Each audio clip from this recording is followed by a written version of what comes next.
सूक्ष्म रूप अहिंसा के सुरक्षा के लिए दूसरी भावना मनोगुप्ति है।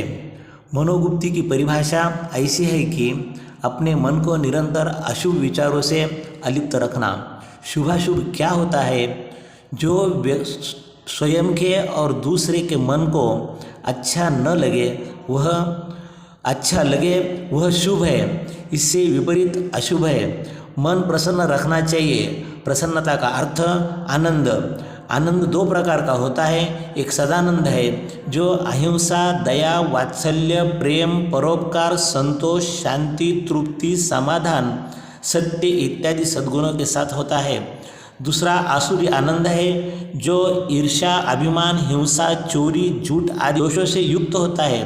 प्राचीन आचार्यों ने उसे हिंसानंदी, चौर्यानंदी, मृषानंदी, परिग्रहानंदी इन अर्थ ध्यान रूपी विशेषों के साथ प्रकाशित किया है।